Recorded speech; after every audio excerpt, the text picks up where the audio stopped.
How's your papers? Mav, where are they? Oh, you don't have any papers? Do the consecration come with you?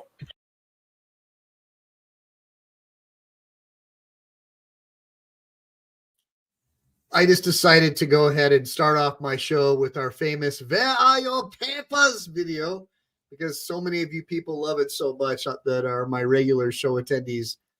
So I had a couple viewers shoot me over a couple more videos that you want me to break down on these Judges Gone Wild. So it just looks like Judges Gone Wild is becoming as popular as Cop Watch.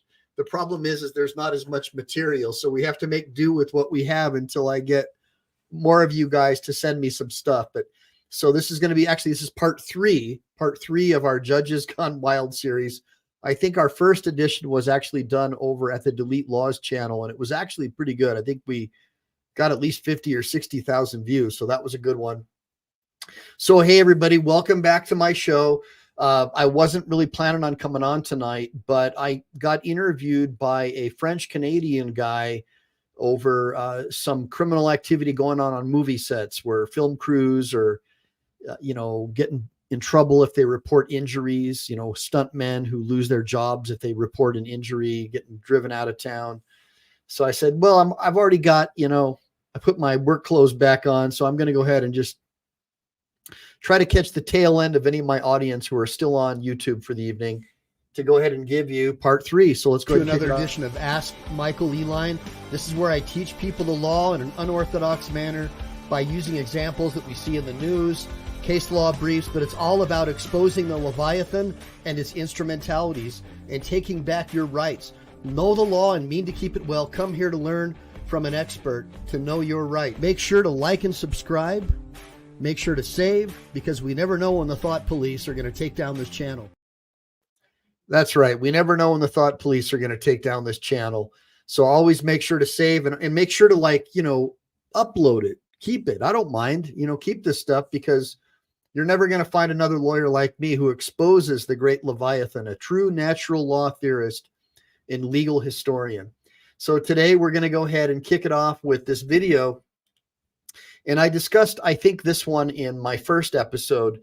This is one of those Black Moor guys. So he's one of these guys. He's kind of like the sovereign citizens, but the black version, where they say that everyone's born sovereign and they don't need to abide by the vehicle code and stuff. And you see all the frauditors like to make fun of them and stuff like that. And so, once you make fun of someone and you put them in a category where they're no longer acceptable, which is what the news media does with cancel culture and what they're doing in the public schools and on the university system, it makes it a lot easier when you dehumanize your enemy, right?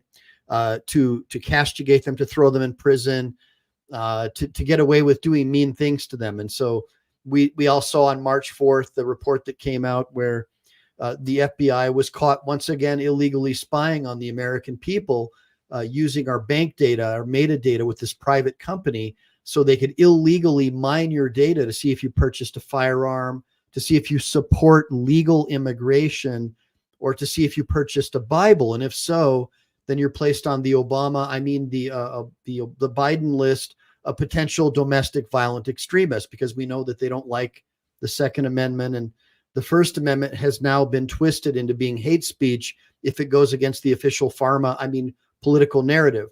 So just keep that in mind when you watch this video, because this guy is one of those guys who's been painted by our government as being one of these potential domestic violent extremists.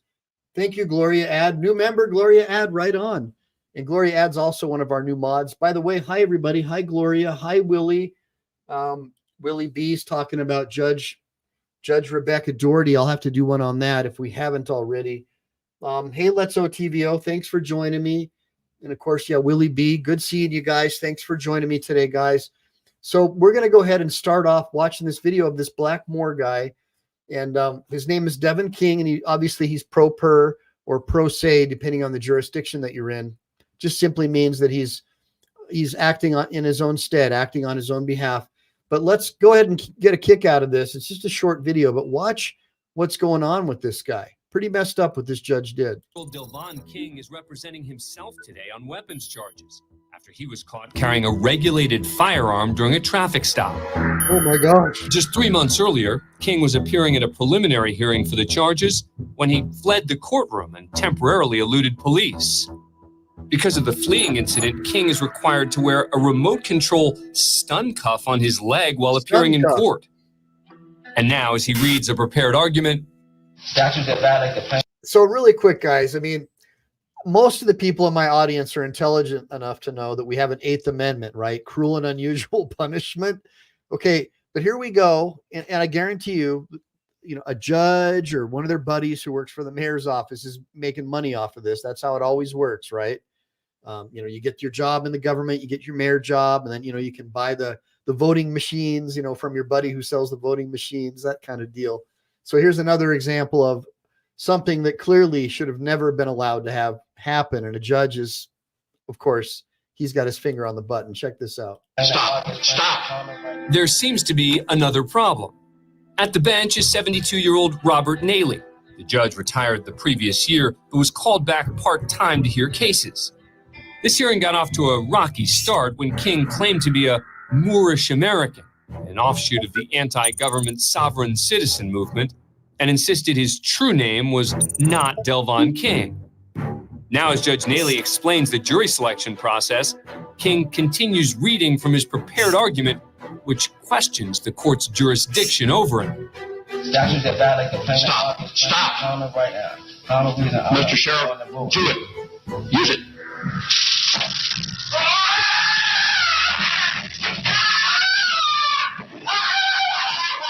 You gotta be kidding me, right? All right, I'm going to take 5. When it calms down, and I'll be back. Yes, sir. 5. In case you missed that, after King refuses to stop speaking, Stop. Judge Nalley orders the courtroom deputy to activate the stun cuff on King's leg. Mr. Sheriff, do it. Use it. The deputy calmly approaches King, who doesn't appear to see him, and slides his chair out of the way. That was nice of him.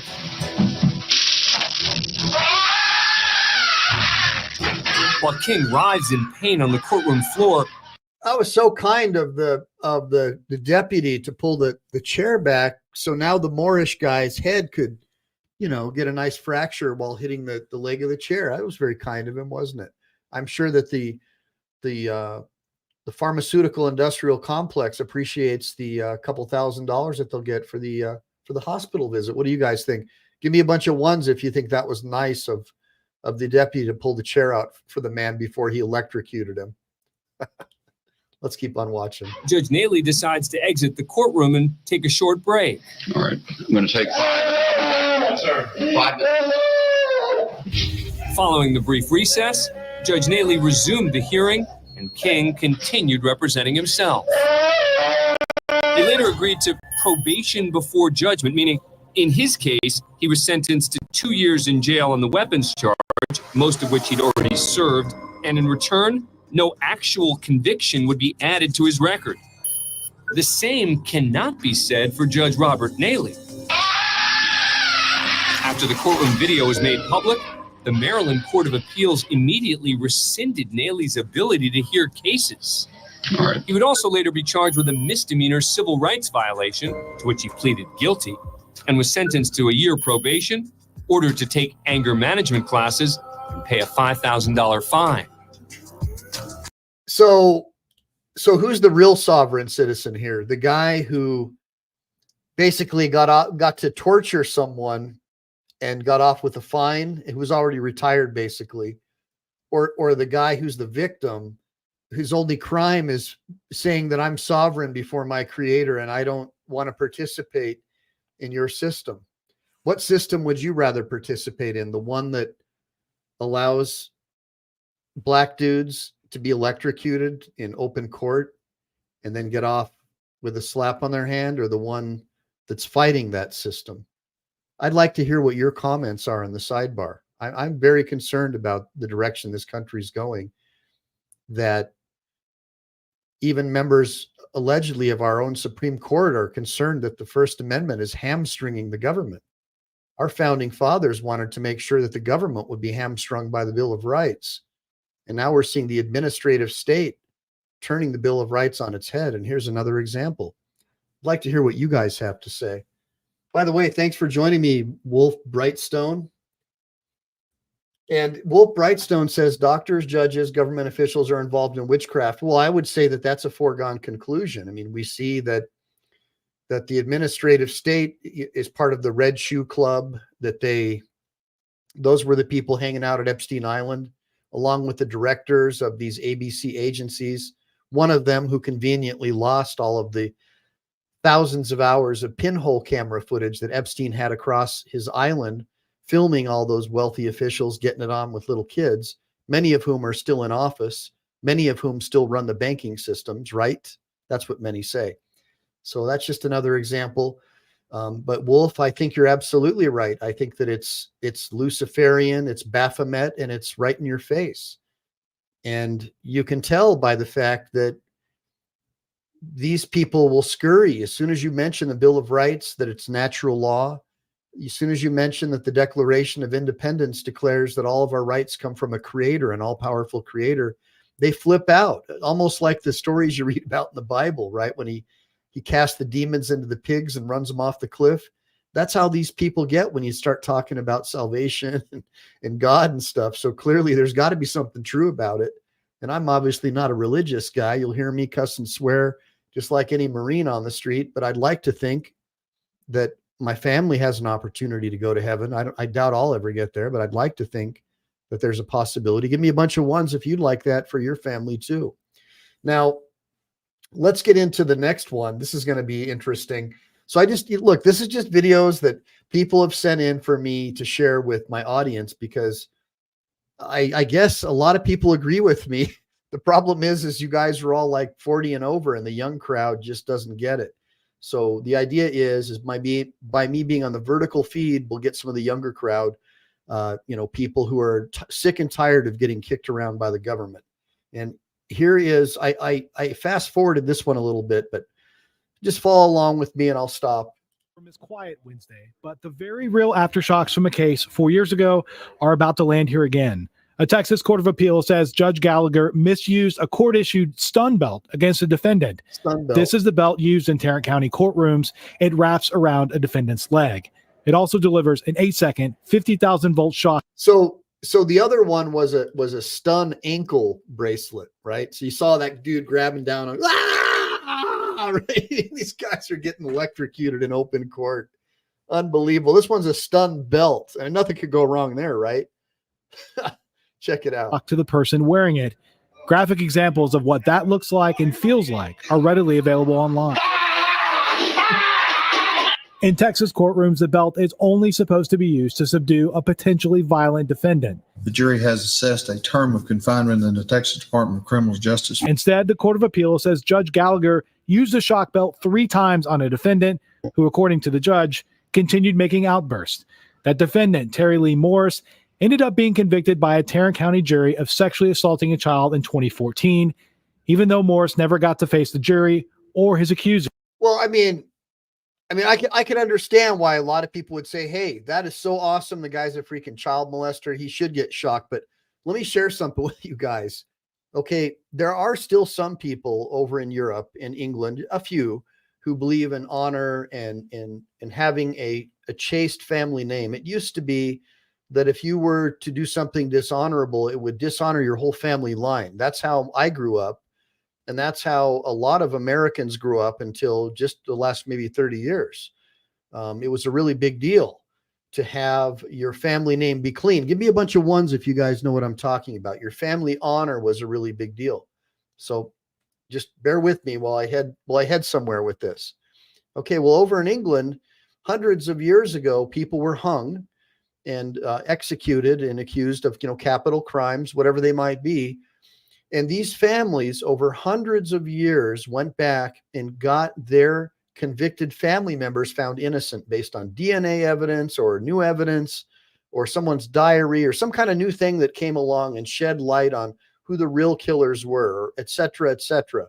And so because of that, you should never, in my opinion, in my humble opinion, you should never wish physical harm or torture on someone, even if they've been convicted of something, because many times, not always, but many times that person may actually be innocent. And so remember, not guilty or guilty, not guilty is not the same as innocent, and guilty is not the same as absolutely 100% you did it.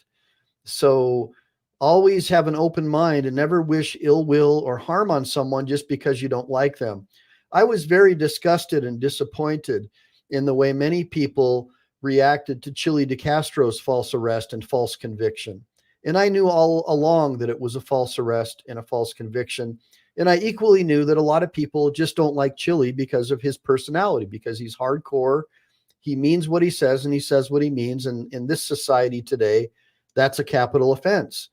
And because he is so defined and because he is who he is, people just wanted him to suffer. And I'm telling you all that that is the worst possible thing. That's the worst karma, if you believe in that you could ever have. When you see people who are considered to be like the outcasts of society being mistreated, remember that someday that could very well be you. So let's get back into this video and keep on watching. Here's why. After being shocked the first time, a transcript shows Judge Gallagher asked the defendant, "Are you going to behave?"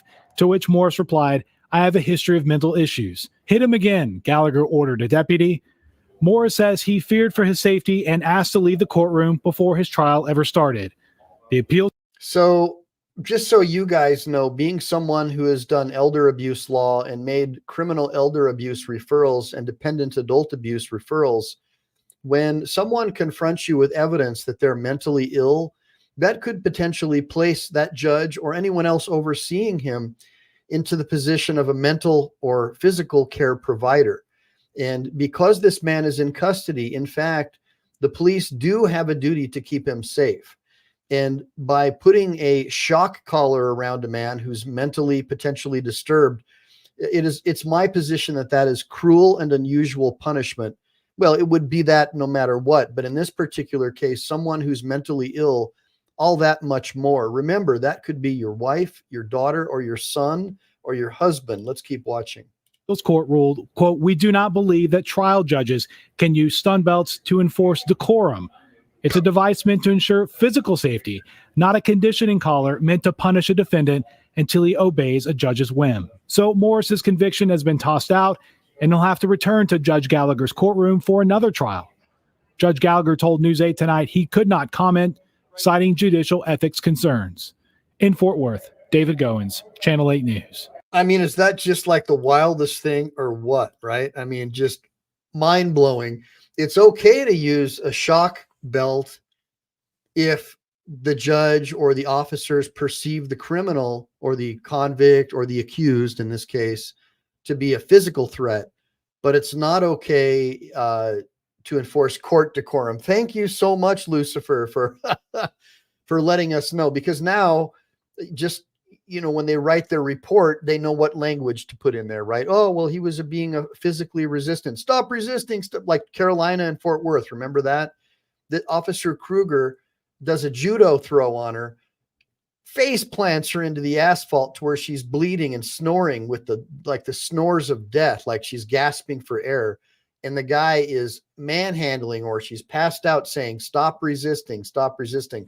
So now, thanks to their oversight panel, now the judges, the corrupt judges and the officers know to make sure to write that he was resisting. And that way they can continue using their shock belt, right? Give me a bunch of ones if you think that that's what's really going to happen. So this other video that I prepared for you guys, this just has like a compilation of bad judges. But before I get into it, I just want to say hi to everyone again who's new. Chrono Fateless says the judge was Kylie's lawyer more than his lawyer was Lowell. I'm not sure. We'll get into it. James, I think that Chili is doing phenomenal. I think that I saw part of one of his shows today. It looked like he was tanned, rested, and ready. You could just tell that he's made it to the gym already, and you could tell that he got some sun. So I'm happy for him. In those Clark County Detention Center, all it is those fluorescent lights. They have zero access to sunlight. Even when I visited him in the jail, the closest natural sunlight I think he got was in the visitors area where there is an actual door that does allow some sunlight in. But other than that, the whole time he was in there, he was just in there just with that horrible light. And I think they leave it on like 24 hours. So it screws up your circadian rhythm. I mean, it's cruel and unusual punishment, to say the least. But yeah, he's doing phenomenal. And, you know, as phenomenal as you can be for someone who was falsely arrested, falsely imprisoned, and given post-traumatic stress and brutalized and abused by the bailiffs and the deputies. Other than that, he's great. Stacy Parenti, yeah. Willie B, thank you so much. So let's go ahead and let's watch some crazy judges. Judges Gone Wild Part 3. Let's check them out, man. I just love these clips. Pardon me? That was before the Don't get brazen with me. You knew very well that you told police in this case over the phone. Investigator Johnson. Wait a minute, don't interrupt her question, Mr. Skirt. Let her finish her question. She's asking the same question over and over. Be quiet. No, she's. Be quiet. Now, she asked you a question. You wait till she finishes. I'm a grown man. And then answer it, okay? Yeah. And she won't interrupt your answer either, because the court reporter can't take down two people at once. Is that clear? Yeah. Sir? Yeah, that's very clear. All right. Now, Detective Kirkle, as we talk about compromising a crime scene, now you can confirm your knowledge of a wallet being removed, correct? Yes. But you don't know if there was other items, like a weapon, that could have also been removed from that crime scene, correct? Correct. You don't know if other items have been moved from one place and put in another place. Judge, Your Honor, there's absolutely no evidence that anything was moved. That's right. There's no evidence of that. Don't imply something else that there is no evidence of. None. There's no evidence introduced in this case by any witness that is even close to that. That assumes facts, not in evidence. Sustained. Move on to a relevant question. Don't imply things that have not occurred and are not in evidence. Move on. I'd like to now go to State 83, please, the during video. And some people were. I mean, guys, you know, I don't know what the legal issue is here, but that is just no way for a judge to act. It definitely makes you lose confidence in the referee. Swearing. Absolutely. And would you describe other people's demeanors as upset or angry? I don't know if you've seen anybody be killed, but it's upsetting. Okay. The answer is yes, I was just going to object, Your Honor. As argumentative, and you can proceed. We're outside the hearing of the jury. Ms. Hanson, I'm advising you, do not argue with counsel, and specifically, do not argue with the court. Is the cameras off? Are the cameras off? No, they are not. We are on the record. Okay. You will not argue with the court. You will not argue with counsel. Mm-hmm. They have the right to ask questions. Your job is to answer them. I was finishing my answer. I will determine when your answer is done. Okay, well. And so, do not argue with the court. Do not argue with counsel. Answer the questions. Do not volunteer information that is not requested. The attorneys for the state have redirect. They can ask you questions if they think that certain things were left out. Okay. It is counsel's prerogative to ask you leading questions and for you to answer those. And I mean, I'll be honest with you guys. She sounds like an argumentative dingbat. Give me a bunch of ones. I mean, this last video, I'll be honest with you, it kind of gives you more of a fair and balanced, you know, kind of gives you an idea what the judge is dealing with. But this is the difference. Judges are supposed to behave in a judicious manner. They're always supposed to be evenly keeled. One of the things that one of my favorite aunt taught me is that the best way to win an argument is to not argue at all. One of the best ways to win is just to be silent and confident. And so when a judge starts throwing their weight around, it actually shows that they're weak and that they're not in control. And that is the message that he's sending. Now, also, when you clear out a courtroom like that, if there's a jury around or you pop off to one of the other attorneys and you're nice to the other side, that's another way corrupt judges often can lose or win a case for someone. So there are so many ways that bad judges can ruin your life, that the biggest goal of a really good trial lawyer is to keep your case as far away from a judge as possible, because that is the great undecided factor in all cases, and you just don't know. And so that's why I front load my cases and make sure that we do enough work to scare the crap out of the other side, to where we present so much risk and so much potential calamity that they'll go ahead and engage in some kind of entreaties and resolve the action. Let's go ahead and watch what happens to this case. Not volunteer additional information. Okay. Are we clear on this? We're good. Thank you. Come back tomorrow at 9:30. All right. You had your AR-15 to protect someone's property, correct? I'm going to ask you to go into the library again for a moment, please. Please don't talk about the case.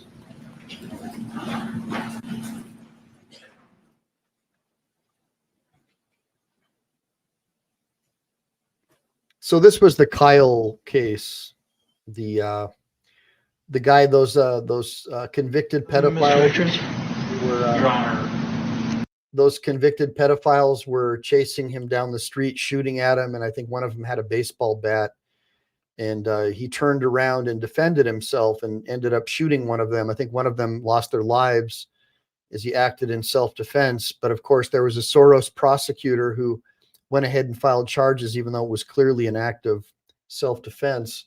And this was the presiding judge in that case. Let's go ahead and see what happened here.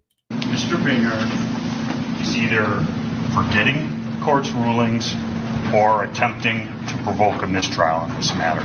He knows he can't go into this, and he's asking the questions. I asked the court to strongly admonish him, and the next time it happens, I'll be asking for a mistrial with prejudice. He's an Mr. Binger? First of all, Your Honor, this was the subject of a motion. I'm well aware of that. And the court left the door open. For me, not for you. That's right. That's what happened here. My understanding of You should have come and asked for reconsideration. You did on the one motion, and in fact, I granted your motion for reconsideration. That was not our motion. Excuse me. I did. I granted. We did not move That to was reconsider. their motion. We have not filed any motions to reconsider in this case. That was their motion for reconsideration, which I denied. But I said I denied it, or I indicated a bias towards denial is what I did. Held it open with a bias towards denial. Why would you think that that made it okay for you, without any advance notice, to bring this matter before the jury? I was astonished. So the issue is these guys knew that they were going to lose the case, so they were trying to bring in evidence that was damning to try and hurt him, and the judge got pissed. So this is one of those rare cases where you have a judge who actually is trying to uphold the Second Amendment, which is sort of shocking to me, but it still doesn't excuse his demeanor. Now, for me, a good judge, if he's going to lose his temper like that, he should call a recess. But let's go ahead and keep watching and see what happens. When you began your examination by commenting on the defendant's post-arrest silence. That's basic law. It's been basic law in this country for 40 years, 50 years. I have no idea why you would. Right. So, even when I was doing a lot of criminal defense, it's just so well known in every jurisdiction that you can never discuss or bring up the fact that someone chose to remain silent. You cannot bring it up in a derogatory way that somehow that could tend to prove or disprove their innocence. And so this guy obviously was a smart kid. And of course, we know that the police hate it when you won't assist in the investigation against you. And we know that they have the right to lie to you to get you to give them information that you otherwise would not. And in this case, they were not able to do that to him. So the prosecutors tried to just introduce evidence like that into the trial, and the judge went sideways. But again, I still think that the judge was out of line here too. Give me a bunch of ones if you think that the judge was out of line. Give me a bunch of twos if you think it was warranted. And by the way, when this kind of stuff happens, it forces the judge to call a mistrial in most cases, where you would have to start and pick a new jury and everything. And that probably is what the prosecutors wanted here, because they probably recognized all the stupid pretrial mistakes that they made and thought, well, man, if we can get a mistrial, maybe we can get a more leftist jury on the panel, right? And maybe we can have all of our ducks in a row for the next one. And then we might have a chance of getting a false conviction against this guy. And that's probably what they were thinking. Let's go ahead and watch the rest. Do something like that, and it gives, well, I'll leave it at that. So I don't know what you're up to. May I respond? Yes. We filed another Acts motion on this exact issue because, in my mind, and I argued this, it is identical to what was going on the night of August 25th, in the sense that the defendant was using this exact same weapon. He was using it in a manner to try and protect property. No, he wasn't. God forbid. Your Honor, with all due respect, I'm not going to rehash the motion. Yeah, that's absolutely untrue. There's no. Your argument's of record. My comments are of record, and why I ruled as I did is of record. There's nothing. So typically what happens before a trial, at least in California, is we file what's called motions in limine. And I actually worked for the justice whose father, I think it was his father, was responsible for that case. And it's called Kelly versus New West. And his dad was Justice Hastings. And then the guy I worked for is also Justice Hastings. Gary Hastings was his son. And so, by the way, his father represented Francis Gary Powers when he got shot down over Russia and came back, represented him before, I think it was the Navy or something. I think he was a Navy pilot. I can't remember specifically. But anyways, I don't want to get too far off here, but I guess what I was trying to get into is that the motions in limine basically it's a hearing where the judge will decide what the jury instructions can and can't say, what facts have been determined. There are certain facts that have to be agreed upon facts. And this prosecutor was trying to bring in stuff that the judge had already made rulings on. And the judge just went totally sideways. I mean, these prosecutors are total scumbags. Like, one of them made a comment during the trial that Kyle should have just taken his beating instead of shooting those poor, innocent Antifa, at least two of them child molesters who were chasing him with a baseball bat and shooting at him with a gun. How he should have just taken his beating. That's what these two prosecutors were saying. He should have just taken his beating. Unbelievable. That I heard in this trial to suggest that anything's changed, even if you're correct in your assumption that you know more than I did at the time, you should have come to the court and say, I want to go into this. Why you would think that you could go into it without any advance notice to the court, I don't understand that. And as the defense is pointing out, you're an experienced trial lawyer, and this should not have been gone into. Your Honor, there have been things in this case, testimony in this case, that I believe opens the door to this. For example. Yeah, it's called George Soros money and him getting into a higher elected office if he can just convict this evil Trump supporter. That's what that's all about. The defense has introduced evidence that the defendant pointed a gun at a man wearing yellow pants because that person was on a car on the car source lot. Now, there's no justification that I can think of why the defendant would point that gun at someone. The defendant has just testified this morning that he agreed with that person in the yellow pants, that he pointed the gun at him. He said, I was joking when I said that to the guy in the yellow pants, but he said, he's acknowledged that he told the person in the yellow pants, yeah, you're right. I did point a gun at you when you were sitting on a car. He said, I did. That's what he Exactly. So he's agreeing. May I finish, please? I'd like to have a chance to make a record if I could, without being interrupted, if that's okay. He has mentioned that he's acknowledged that he's used this gun to protect property. He's also just acknowledged that he knows he can't do that. I am attempting to impeach him now with the prior August 10th incident, 15 days prior, involving the same gun, where he is threatening to use that gun to protect property. It goes. He has the gun with him. Your Honor, he is saying he wished he did so he could shoot people. You know, there's a lot of difference between commenting. So this is guys, listen, what this mealy mouth prosecutor is doing is exactly what the news media and their like Zuckerberg fact checkers do. They'll take an article that's 100% accurate, and then they'll have one of these like academics that freshly graduated from UCLA or whatever try to like say that it says something that it doesn't say. Then they'll say that it's false so they can throttle your account because there's too many people reading your article. And since they only support one political party, if you say anything bad about their candidate or their billionaire pharmaceutical companies that are funding them, they'll put a fact check label on it and say that it's false, even though it's true. And so here's another example of just that the guy is trying to impeach him, saying that he pointed a gun at someone when he knows that this guy, that Kyle, the defendant, when he said this, he didn't even have a gun with him, and he's trying to use this to impeach him, but he's not using it to impeach him. What he's doing is he's trying to muddy the waters to confuse the jury. And so that's why the judge is so infuriated, because he doesn't want to call a mistrial and pick another jury again. You know, he's just pissed, and he knows what this prosecutor is doing. I know what he's doing. I've sat through enough trials to know exactly what he's trying to do. He wants the mistrial. Here we go. About something when you haven't got a gun and threatening someone when you do. You know, it's interesting, Your Honor, because the entire defense theory in this case is Joseph Rosenbaum, who was unarmed. I want you to tell me what the defense theory of the case is. May I respond to what you just said, Your Honor? I'd like to respond to what you just said.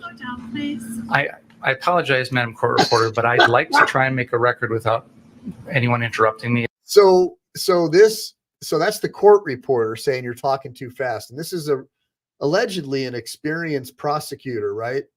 So this is the new George Soros prosecutor, guys. This is how these guys are. It's all about campus culture, wokeness. It doesn't matter what the law is. It's what your politics are, because you're part of the faith-based religion of wokeism. So let's watch what the woke prosecutor has to say now. If that's okay. I believe that there is a central part of this case that Mr. Rosenbaum is making threats that he has no ability to carry out. So to your point, Your Honor, you're arguing that this August 10th incident, one aspect of why you don't believe it's relevant is the defendant didn't have the gun with him. This case is about someone who didn't have a weapon, and yet the jury is being told because of those threats, that means the defendant has to defend himself. So with all due respect, Your Honor, mere verbal threats have already been shown to this jury and used as a basis for someone's subsequent actions. I am attempting with the defendant to use his mere verbal threat on August 10th, 15 days prior, that he's going to shoot shoplifters with his AR-15 to impeach the defendant in a murder trial. I would ask the court's forbearance to do that. I apologize, Your Honor. You're right. I probably should have brought this to your attention earlier. I may have misunderstood your ruling because I don't know what happened. Made that more relevant. You would admit it, or at least consider it an admittance. I believe, based on the evidence that we've heard, and more specifically, exactly what the defendant said earlier about admitting pointing a gun at someone who was merely jumping or sitting on a car, that the door is open now to this testimony. And I continue to believe that his state of mind, his intent, his belief as to self-defense is the core of this case. That was the basis for my motion. You were strongly inclined against it. I understand that. But now we're in the middle of trial, and there's been a lot of evidence that's come in that I think makes this relevant. So if that's the case, if there's new evidence that was developed during trial, what he would need to do is file a motion to be able to have potentially what's called an in-camera hearing, where he would go back there with the defense team, the prosecutor and the defense team would go back into the court, his chambers, the judge's chambers, and then they would have a hearing, or they would clear the courtroom and do what's called the sidebar. But what this guy was trying to do is just sneak stuff in after the court had already ruled on it. And that's why they're having this problem. And again, guys, I'm not taking sides here. I think that the court, his demeanor is totally out of line. And I think that is why this makes a good example, because even when a judge is in the right and arguing properly, it's your appearance that makes all the difference as a judge. You have to be very neutral, and you're basically a referee. Do you guys understand in the sidebar what I'm talking about? Like Isaac and what's the matter, you, Stacy? Oh, Taylor says, what is wokeism? It's just wokeism is basically like a faith-based religion that it's kind of like a mixture of atheism, communism, and stupidity all wrapped up into one, I guess, if you were going to describe it. Now, let's go ahead and keep on watching what the angry judge has to say. We went from bad judges to angry judges. So let's watch the angry judge. So I'm attempting to impeach the defendant on his beliefs. I believe I'm entitled to impeach the defendant on his beliefs and on his statements. I'm going to interrupt you now because you're talking about his beliefs. I think that's what they call his statements do, Your Honor, because he just said, can't use deadly force, can't threaten to use deadly force to protect property. So now I'm impeaching him on that. Your Honor, the court has seen no reason to change its ruling. And just so this record is clear, in spite of the lengthy statement by Mr. Binger, before we started today, the court specifically stated in Mr. Binger's presence, there's been nothing to have me change any of my rulings. There have been numerous occasions during this trial where they've opened the door. The one time when they're going into Mr. Rosenbaum's prior, the reason he doesn't like guns. So just really quick, because I know not everybody here is a lawyer. So when someone says opening the door or ring the bell, like you can't unring the bell. So there are times when a court may have directed or the nature of the proceedings themselves don't allow you to pursue a certain line of questioning. But sometimes it does happen. And when that happens and the door has been open, you typically would have the right to do what's called rehabilitate yourself.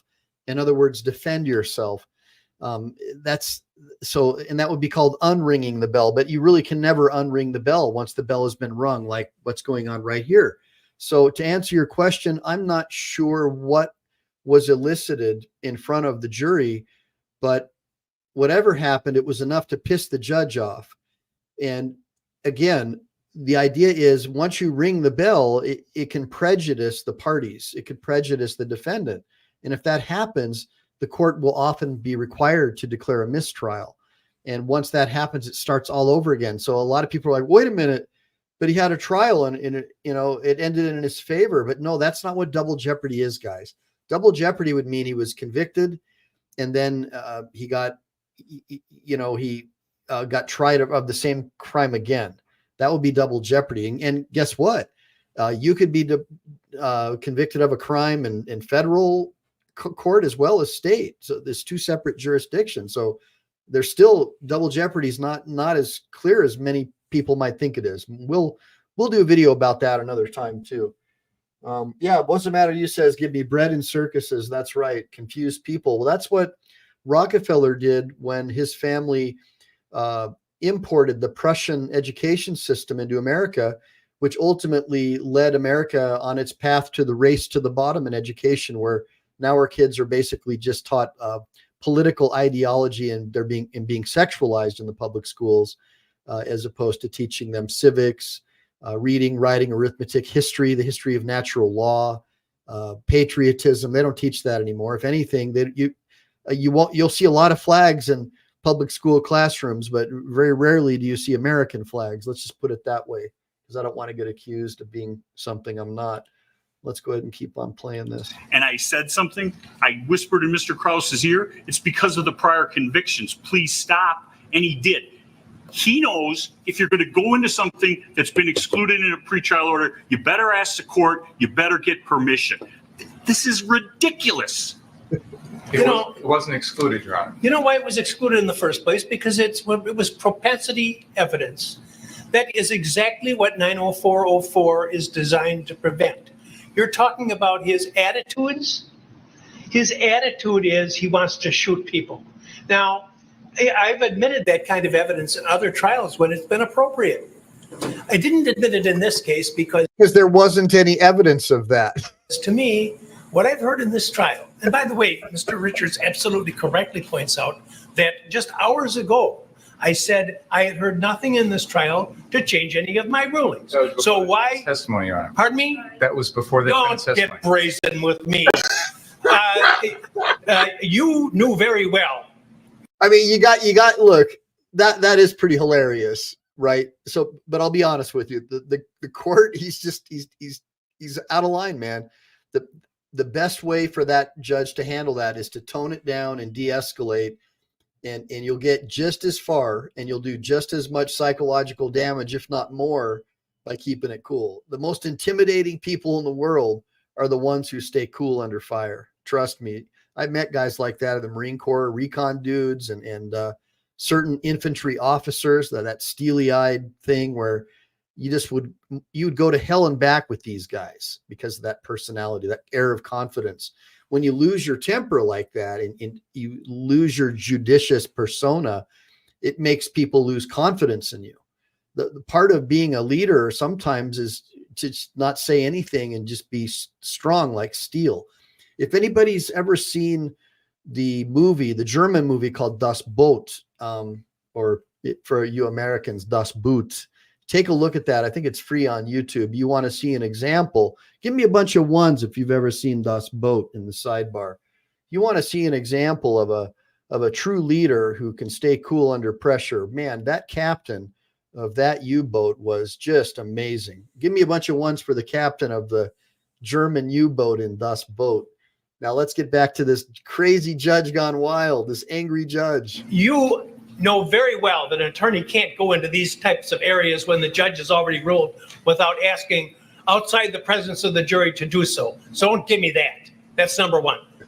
Number two, this is propensity evidence. Yeah, he's trying to introduce propensity evidence, like whether or not this particular person has a propensity to engage in this type of behavior, like a prior similar incident.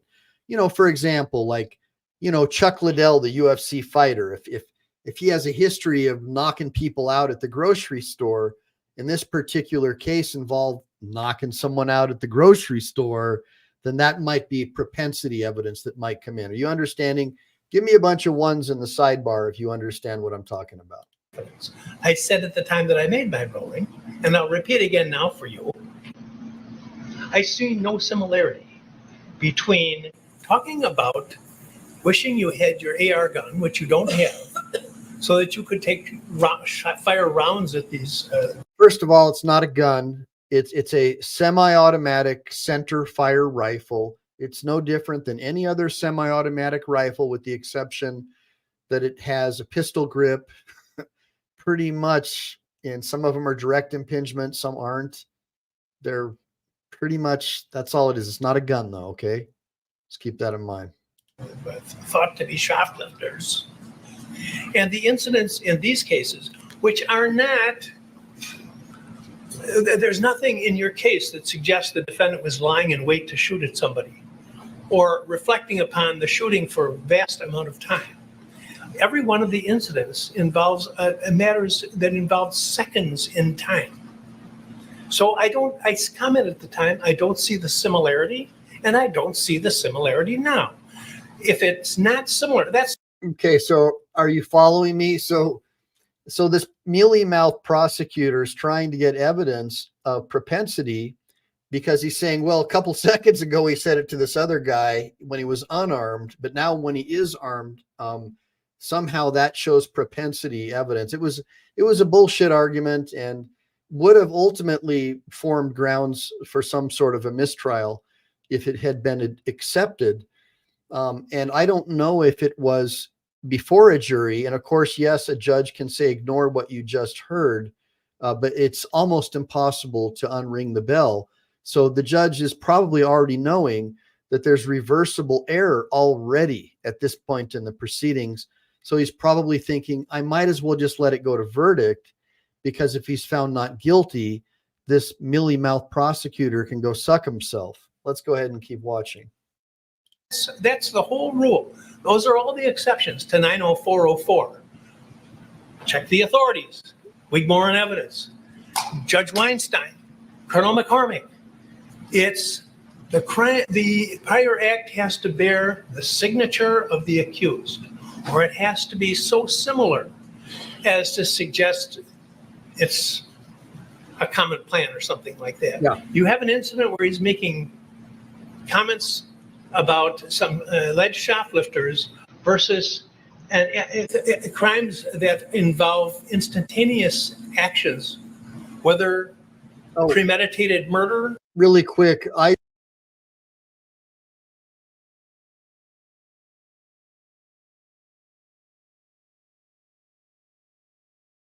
sorry about that.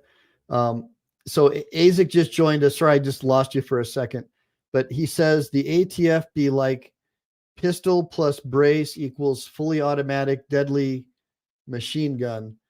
And that's right. Yeah, if you have the pistol brace, that automatically makes your AR into, I think, actually a plutonium grade weapon that is capable of taking out whole city neighborhoods. And remember, guys, ATF, they're there for you. And that's why their acronym is ATF, because they want to make sure that nobody has guns except for them and their bosses. So that's why the acronym is called ATF. And what does ATF means? It means whenever they go anywhere, they always think forfeiture. ATF. Repeat after me. ATF. Always think forfeiture. That's what those amazing agents of King George, I mean the federal government, are thinking every time they go to check out paperwork at a gun store. They're trying to figure out a way to pull your gun license, your federal permit, so you can't sell weapons anymore. That is their primary function. Thank you, Barack Obama. Now, Kurt Bronson, I'm sorry about the mic. And what's the matter, you? And yes, it's a machine gun. That's right. Let's go ahead and keep watching the video. Or whether self-defense, that's for the jury to decide. But I don't see the similarity. I said it couldn't come in, and it isn't coming in, no matter what you think. Number two, I have to be concerned that with what Mr. Richards has said about the progress of the trial. And by the way, just really quick, I just got a little message here from Cyber Intel. The ATF just took another loss in court about their illegal rule on force reset triggers. So yeah, that's pretty badass. Those are cool. Man, they were trying to like say that if I have a non-stock trigger on my AR kit or whatever, that's a violation. And then they got the force reset trigger rules. They're coming up with so much crazy stuff, man. The problem is with all the illegals that have come across, they're going to redistrict all the blue states and create several more legislators. It's going to change the electoral college significantly. So if this keeps up at the rate it is, all these rulings by these pro-Second Amendment judges are going to be out the window in 2 or 3 years. So I wouldn't be too excited about all these wins we're having. All it's going to take is 4 more years of something like the disaster that we have now. Just a couple of more, one more Supreme Court justice would be enough to disappear the Second Amendment forever. So just keep that in mind. It's very precarious right now. So don't get too excited, Cyber Intel. You're in for a really bumpy road. The illegals are used to change the electoral college and legislative districts through census gerrymandering. That's how they were able to take California. That's how the Democrats were able to take California. Say many experts. I don't want to get fact checked or something for saying something that's true unless I qualify it as that many experts say it. But let's go ahead and keep on watching what the angry judge has to say about all this. And when you were I said you were over the line, close to or over the line on commenting on the defendant's pretrial silence, which is a well-known rule. I'm astonished that would have been an issue. So I don't want to have another issue as long as this case continues. Is that clear? It is. Thank you. Ask the jury to come back in, please. Do we have the gentleman who did the videoing? Do we know? So you can see that he was having the jury excluded, but probably he rang the bell, and that's why he kicked you know, the prosecutor probably rang the bell, told the jury to go outside, raised hell to probably where the jury could hear him outside, and then brought him back in. And then this looks like another one of your black robe taskmaster friends here. Let's take a look at what he's got to say. He's will be available later, Your Honor. He said at the end of the day, and I'm trying to get him your way. Okay. What was the threat? Did Mr. Mummert know about this threat? Mr. Mummer knew about the threat. And what was it? You can move closer if you want, or that's fine. May I approach you? You can come inside the well about where Mr. Mummert's at. What was the threat? From who to whom? In Mr. Mummer's office building, there was a gentleman who was evidently looking for a vantage point on the floor below Mr. Mummert at a place where there's kids in school, where they organize the kids to go to school. My office is one floor above the Early Learning Coalition on Winkler. Go ahead. Okay. They called the police on him. The police arrived. He said that, or the woman he talked to, he told the woman that she wanted to know what he was doing. He says everybody will know in a couple of days. It's going to be all over the news. Well, I want to break it up a little bit because this is kind of getting a little boring for me. There's not enough action. We'll watch it in a minute, but I want to see what my audience has to say so far. So that's right. Isaac Collision says robbers and criminals don't follow laws. Obviously, we know that. Now, what is the name of the video that I'm watching? I did paste it in once, but I'm going to paste it again. I believe, okay, so it's in the sidebar now if you want to pull it up. But it's called the Top 5 Angry Judge Moments. And I just think it's cool. And if you guys want to put together your own compilation, I'll do an attorney reaction on it for you. I just think that like a lot of the times, people who don't have legal training, but they're kind of into it, it's cool when you have somebody like me who understands, like you might not understand one of these things. And so I like to give you context, you know, like what the heck is a prior inconsistent statement? You know, I could tell you what that is and why it would matter. What's impeachment evidence, right? Which is basically someone says something 1 second ago that you know is false because you've got, you know, a document they signed a year ago saying something else. You can impeach them with it, right? So that kind of stuff. But I like explaining that to you guys. So I don't know how much more. It looks like there's about 10 more minutes. I don't know how much more of this you guys are going to be able to handle. Well, we'll keep it going, and then we'll probably, it looks like this judge is falling asleep, and I don't want you to.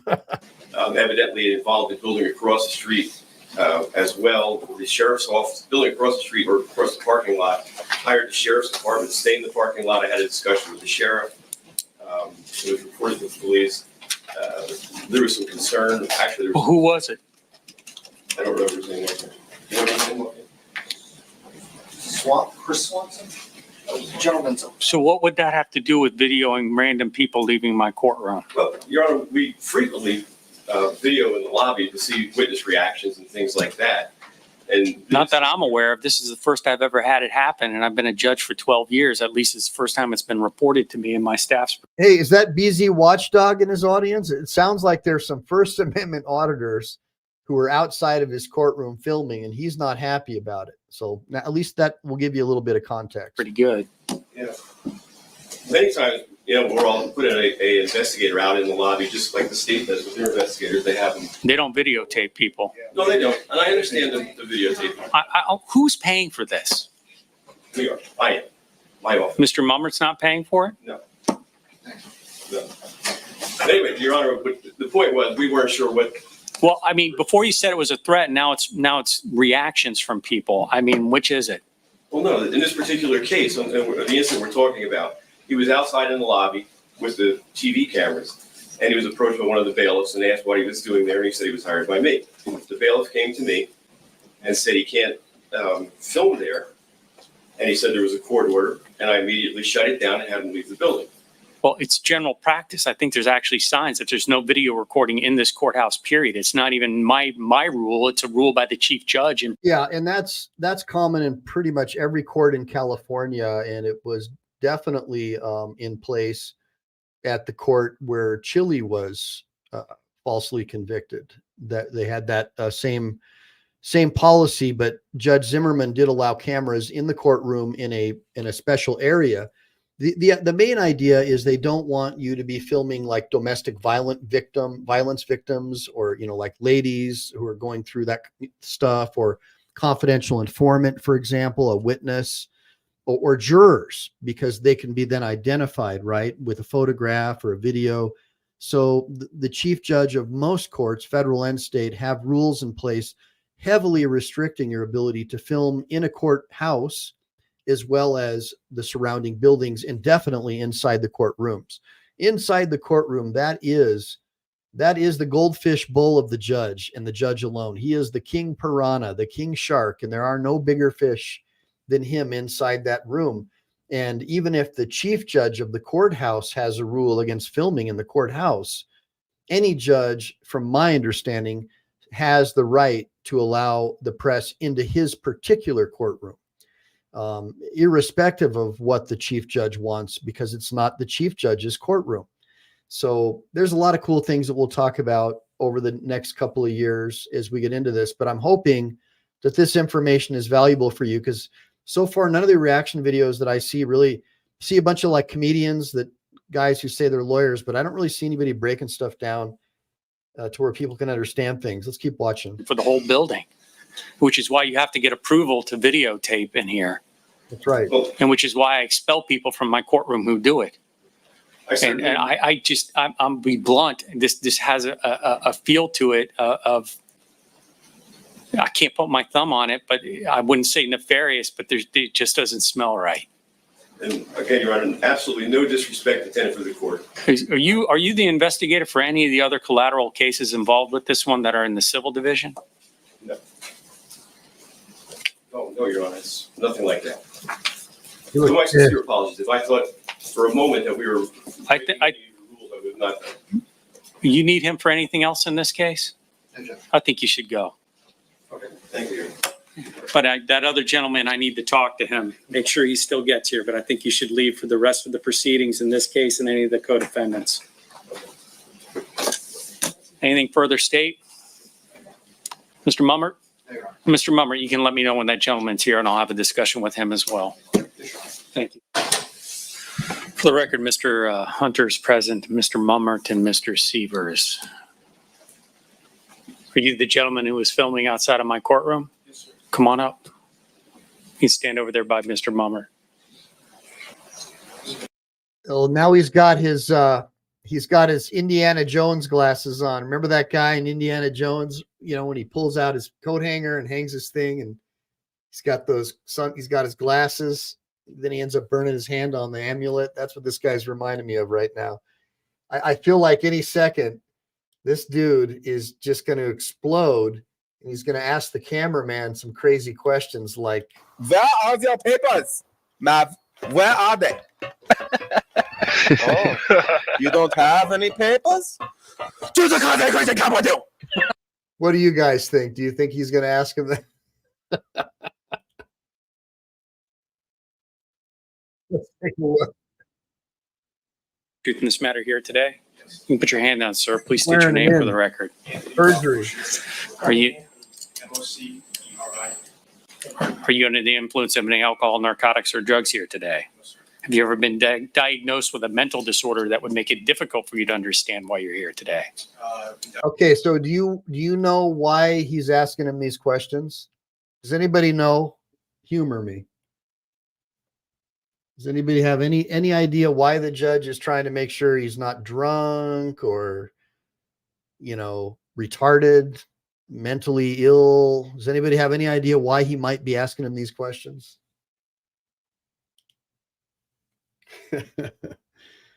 All right, let's keep on watching.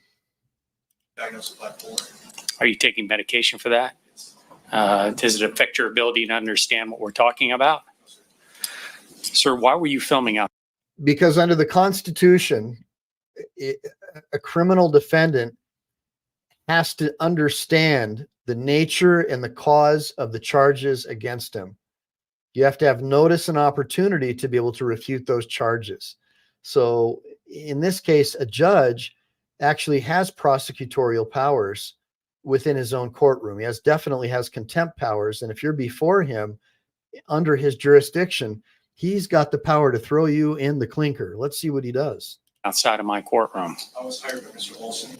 And what specifically did he hire you to do? He was worried about, he said there's a shady character he was concerned about, and he had me monitoring the lobby of the courtroom. That's all I know. He's a friend of mine, so I decided to come out and help him out. He give you the name of this person? No, he didn't know the name of the guy. He was a tall gentleman, tall, skinny, elderly gentleman. And did he, so he gave you a description? Yes. And did he point him out in my courtroom? Not in the courtroom, but when we were in the lobby, he was out talking to me. He said that's the guy he was concerned about. Well, I was under the impression you were filming more than one person coming out of my courtroom. That's right, He also told me, he said, well, I'm there to film reactions from the witnesses leaving as well. For what purpose? I don't know. I didn't ask. Did you talk to Mr. Olson today downstairs? When I came in, yeah. I saw him down there. I think I told him to leave. Is there anything else going on in this courthouse? If he's not involved in that, he needs to leave the building. How much did he pay you? That's still to be determined. Okay. Have you done this kind of work for him before outside of a court? I mean, honestly, these guys sound like they're YouTubers. I doubt there's a lot of money exchanging hands, but this judge, man, he is not a happy camper. What do you guys think he's going to do? Courtroom? Not for him, no. Okay.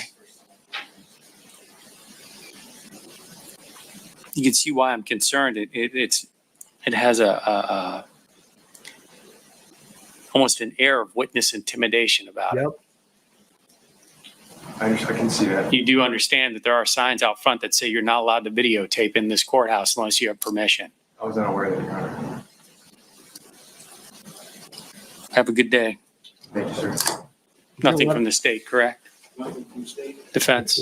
Just, Your Honor, that this was not like a request for recommendation of the defense. Noted for the record. You've paid Mr. Olson for services in this case? The JAC has paid Mr. Olson. That's going to be scrutinized.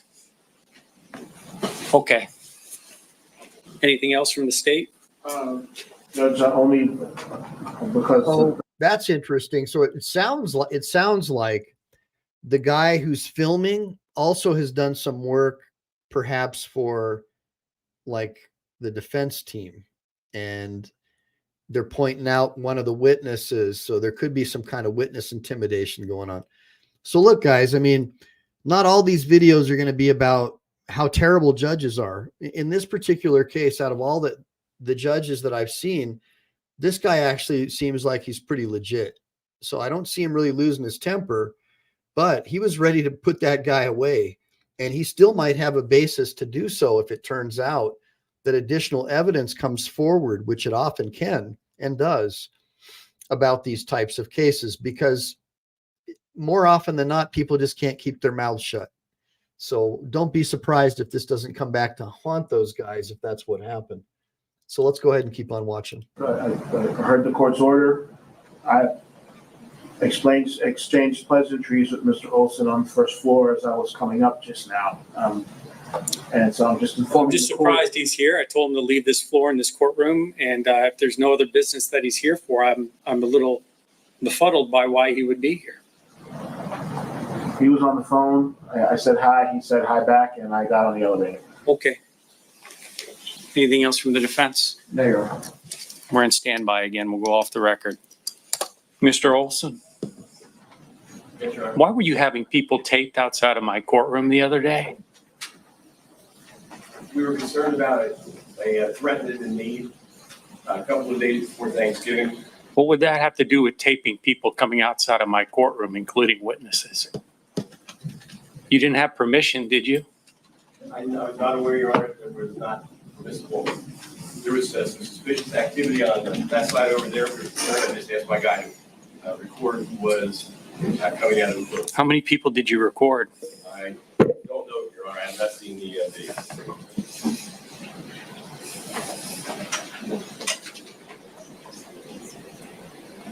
Who's the gentleman who did it? It is one of our technical guys. He needs to be here by the end of the day. State's ready. Oh, he is not Defense? happy. You're unaware. So I actually wasn't thinking we were going to play the whole thing all the way through. It just got kind of interesting. So I see a lot of comments in the sidebar, and everybody's got their own opinions. So I'm not going to sit here and profess that I am a master of all areas of law, but I can give you the general principle behind the First Amendment when it comes to non-public forums and public forums and things like that. And so a courtroom is a sensitive location. At least parts of it are sensitive. Now, some people in the sidebar believe that the actual courthouse itself, inside the courthouse, is a public area that you're allowed to film.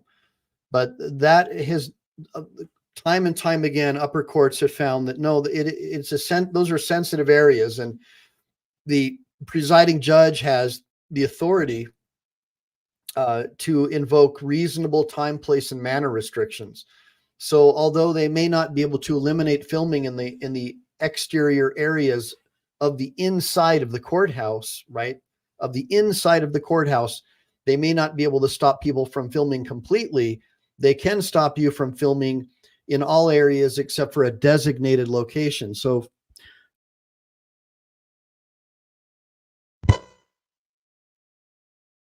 like in Orange County, the Fullerton court in the criminal courthouse where they do the infractions, there's an area off to the far left when you come up the steps on the second floor where it says public filming only, right? And so that's the only place you can film.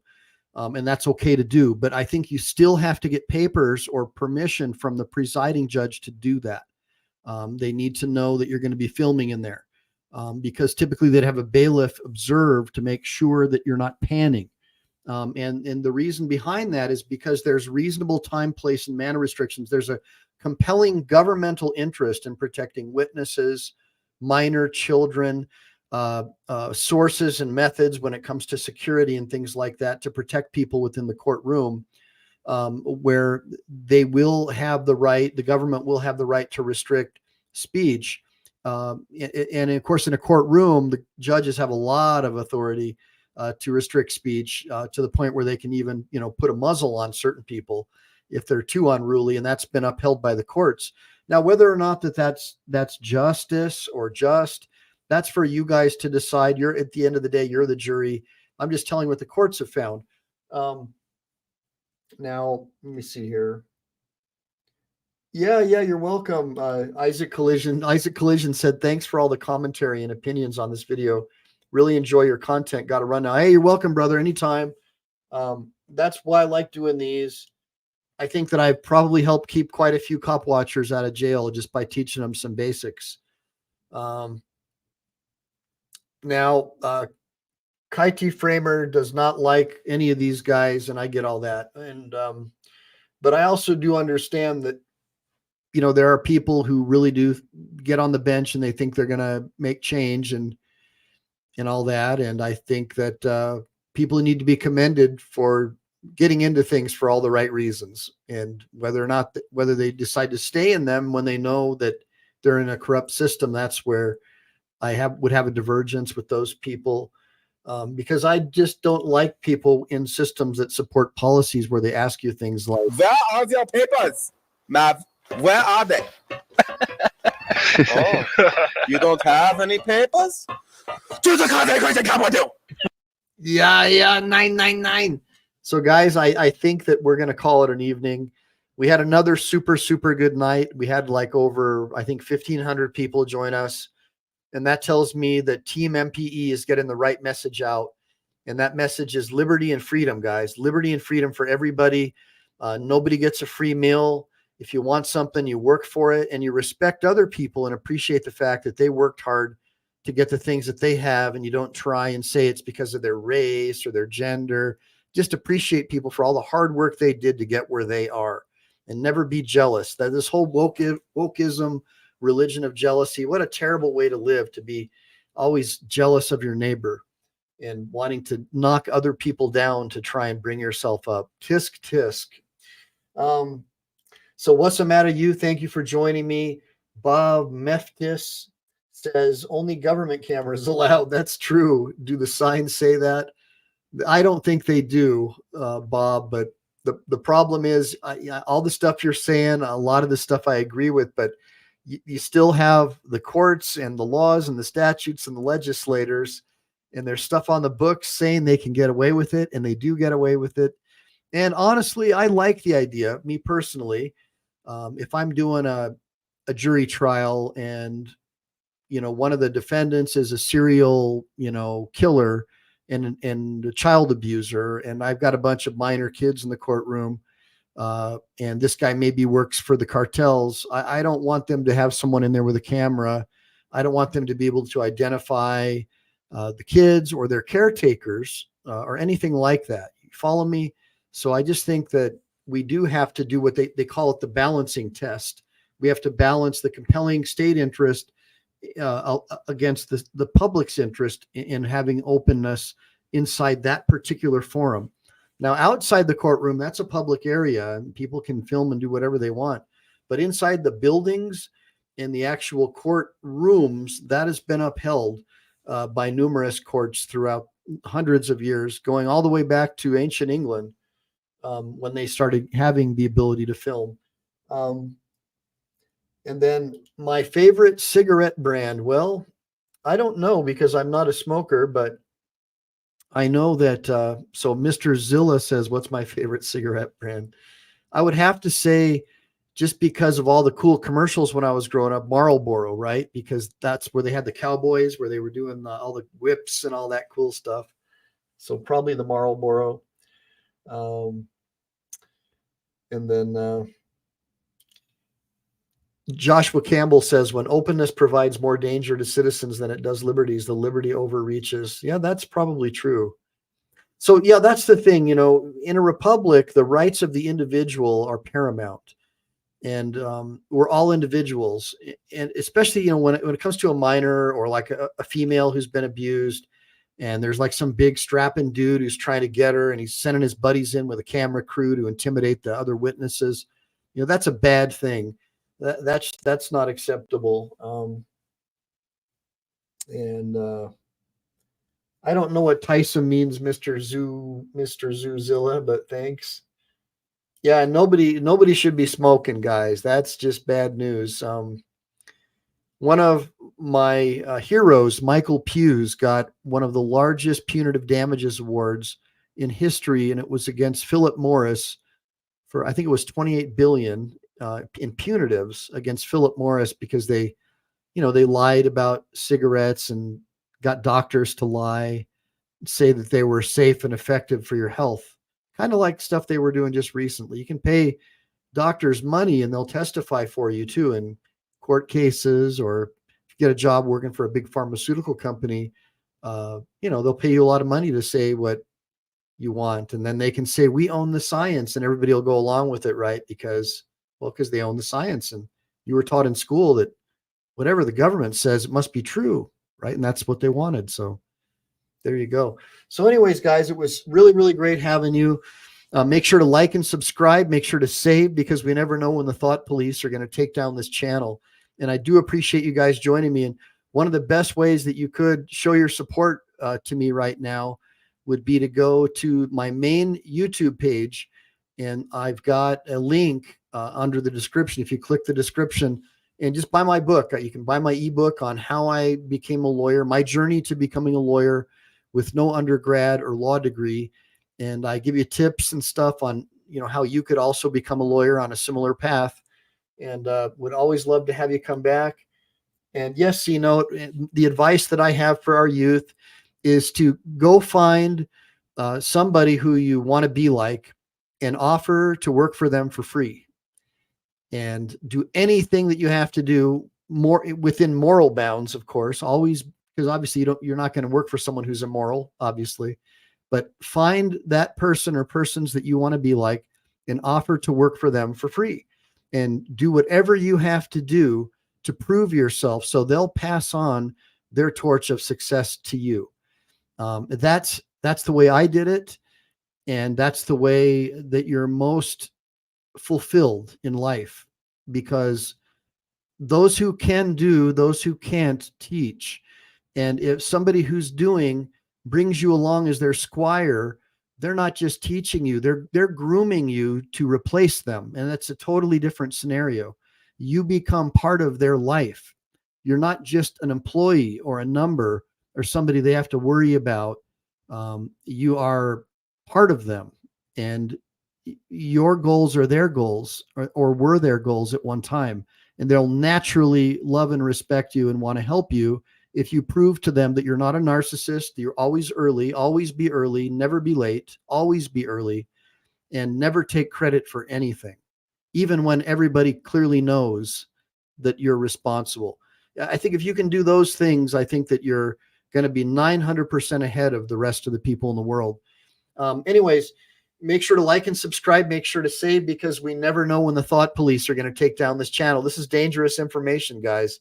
This could save an entire generation of your family and lead you on a path to success, both spiritually and physically. Semper Fi, do or die. Talk to you guys maybe tomorrow. I'm not sure. Talk to you guys soon.